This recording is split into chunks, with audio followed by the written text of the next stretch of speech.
It is not surprising that some would have us stay where we are a little while longer to rest and wait. But this country, the United States, was not built by those who waited and rested and wished to look behind them. This country was conquered by those who moved forward, and so will space. Ever find yourself some nights looking up at the stars? What great mysteries there are that have yet to be unraveled. What truths that have yet to reveal themselves.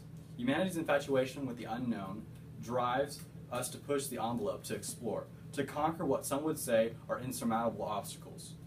JFK's Moon Speech appealed to the American public's thirst to be the first, to claim for all eternity the right to be able to say, we won the race. Today I'm going to talk about a speech given by the 35th President of the United States, which outlined the goal of landing on the moon.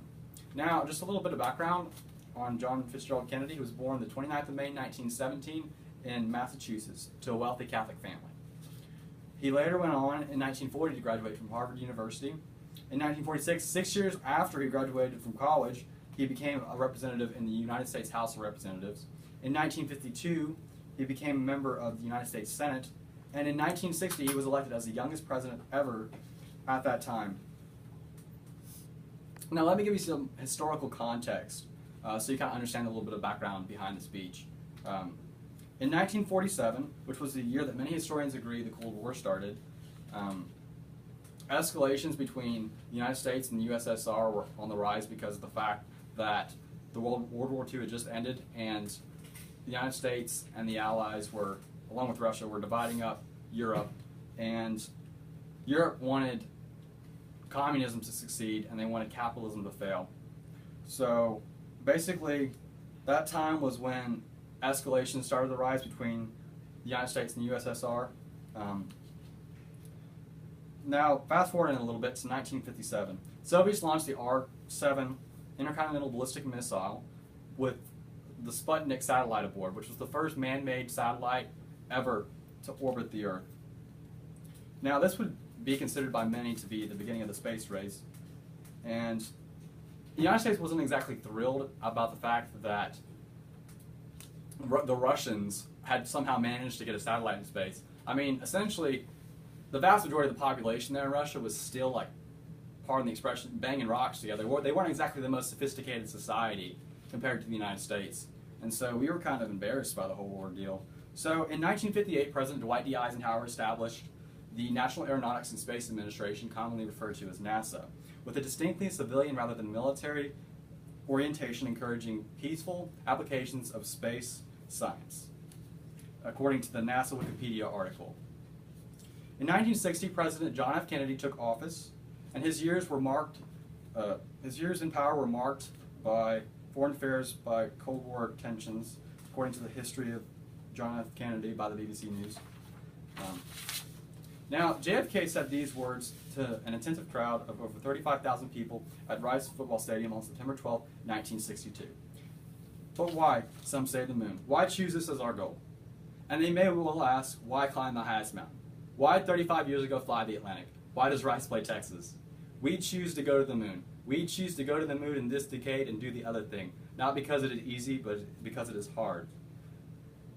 Because that goal will serve to organize and measure the best of our energies and skills. Because that challenge is one that we are willing to accept, one that we are unwilling to postpone, and one which we intend to win, and the others too.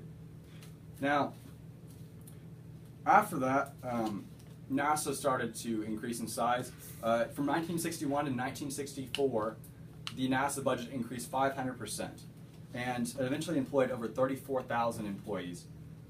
And then, unfortunately, John F. Kennedy did not live to see his plan or his dream come into fruition because he was assassinated by Lee Harvey Oswald. But 6 years after his assassination, on July 20th, 1969, the Apollo 11 spacecraft landed on the moon. Now, some may ask, what exactly did we gain from the Apollo missions? Well, I answer them with one word: perspective. On the Apollo 17 mission, which was the last mission the United States, that was the last spacecraft the United States took to the moon, on board, the astronauts took a photograph of the Earth, which soon became the most reproduced image in human history and the image is called the Blue Marble. You've probably all seen it before. This image was embraced by everyone from NGOs working in the developing world to the environmental movements seeking to protect our planet. For 40 years, it has been used to change minds and behaviors and political policies, according to the Riley Christopher article in The Guardian back in 2012.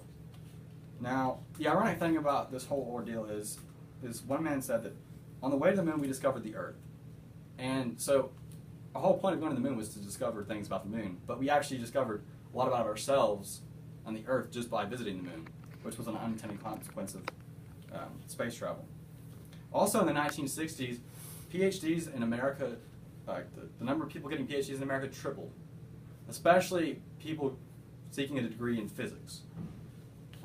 In closing, going to the moon, in my opinion, was one of America's greatest achievements of the 20th century. And in the immortal words of the late Neil Armstrong, that's one small step for man and one giant leap for mankind. I appreciate y'all coming out tonight, and thanks, God bless, and gig 'em.